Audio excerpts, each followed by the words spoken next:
Hey everybody, it's Jason Blaha here, and I had a subscriber ask a question, and I'll basically summarize it for you guys. And he wants to know if it's okay for him to spend extra work working on his weak points as a novice lifter. So let me put on my +5 hat of weaponsmithing, do a little bit of crafting, and let's talk about it. Alright, again, as I always tell people, remember, when I'm giving advice, this is just advice. This is just general philosophy. If you want to do something different, that's okay. You don't have to take my advice. And I'm not saying that you're wrong. I'm not saying that you're a dumb person if you do things differently. People need to understand that difference. It seems like people online, when you give advice, if you disagree with someone else, whether it's someone else giving advice, or you disagree with what a person is doing, they take it as a personal insult, as if you're saying that they're dumb or that you're insulting them in some way. That to have a difference of opinion is an insult, and that's not true, guys, and you can't think of it that way. That's irrational, okay? You can have a difference of opinion, and both people involved can be extremely intelligent. Now, that being said, do I think novice lifters, people in their first 6 to 9 months of serious lifting, have weak points that they need to work on? No, I don't think that they have weak points. I don't think that they have weak points at all. Alright? That means that their whole body is weak. And the reason a lot of these guys think that they have weak points is because they look at specific body parts and things on people who are more advanced and more developed than they are. They might be looking at their favorite fitness YouTuber, and it doesn't matter whether he does physique stuff or just general fitness or whatever, and they say, that guy has bigger biceps than me. Therefore, my biceps are a weak point. And we're going to use biceps because everyone seems to put a lot of focus on arms, so this is this is the most common one that people point out. Or that he has bigger pecs, but it's usually arms, something to do with arms. Well, when you look at that person and then you realize that from where you're at to where they're at, if they have 15 or 20 pounds of extra muscle on their body that you don't have, of course their arms are bigger than yours. Of course they are. But so is everything else on their body. And that's what people need to understand. You know, just because some guy who's 200 pounds has smaller arms than Arnold Schwarzenegger doesn't mean that their arms are imbalanced. Actually, Arnold Schwarzenegger was slightly imbalanced. Arnold Schwarzenegger, by most standards today, had a lagging lower body. And while still weighing 230 pounds while lean. So as a perfect example there, if you're not 230 pounds lean with slightly underdeveloped legs, would you expect to have arms as big as him? Is that even reasonable? A 200-pound guy should never have arms as big as a guy who's 230 lean. Of course they don't. They don't have anything as big as them. All right, and that's what you need to look at when you're assessing these weak points. And novices are bad about doing this. They'll see a guy with big arms and assume that the only reason he has bigger arms than them is because he's done more arm training, just direct arm training. It's the curls that must have done it. But it probably isn't just the curls. If you look at the guy, he probably has a bigger back. He probably has a bigger chest. He's got bigger shoulders, bigger legs than you. So are your arms really a weak point? Or is everything a weak point? If you're using that as your comparison, then everything is a weak point. The only way you're going to reach that guy's size is if you just put more muscle on overall. Alright? You just need to put on more muscle. You don't have weak points. The novice lifter, their entire body is usually a weak point. The whole body is a weak point. So how do you come in and specialize on your weak point when your whole body is weak? Well, you're going to need to train your whole body a lot harder. You're going to need to put more mass on everywhere. You're going to need to train everything. You're going to need to eat more. You're going to need to get more rest. You need to just do the basics.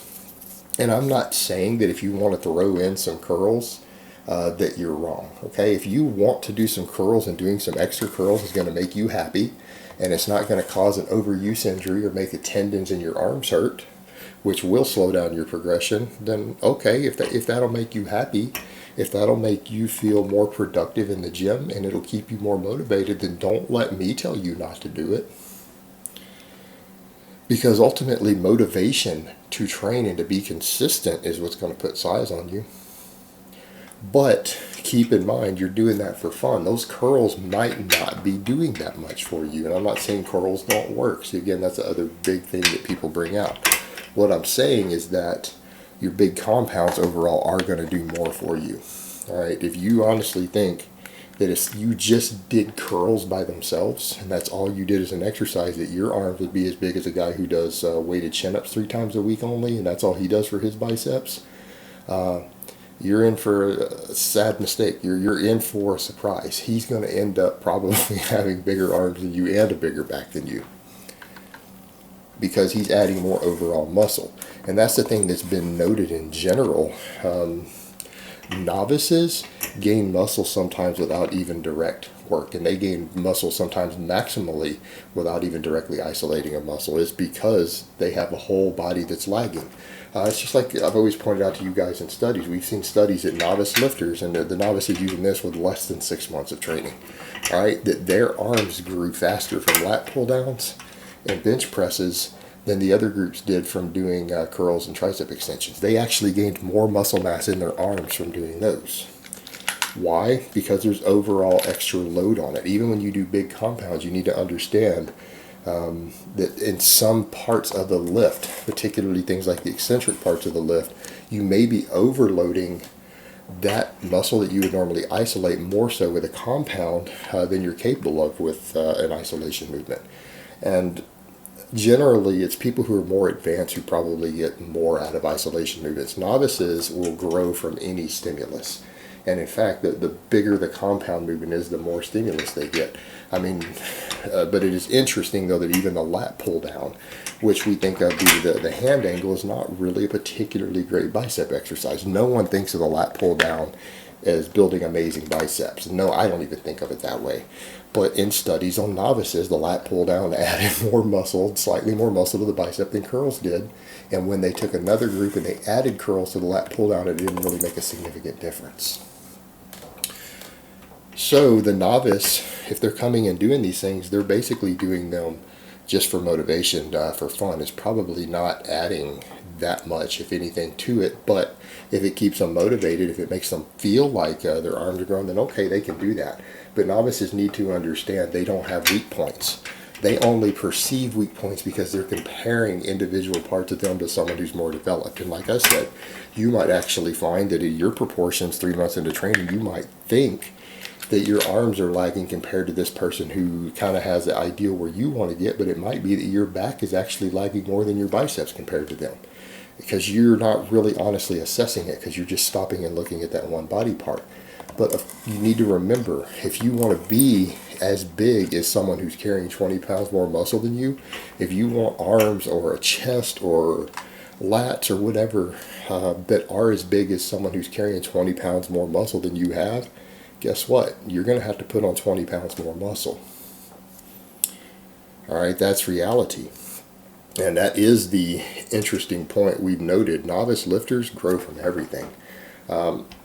I've even seen older studies to where it was kind of funny, but novice lifters who were put on a mild calorie surplus, who did nothing but squats and deadlifts, their arms grew.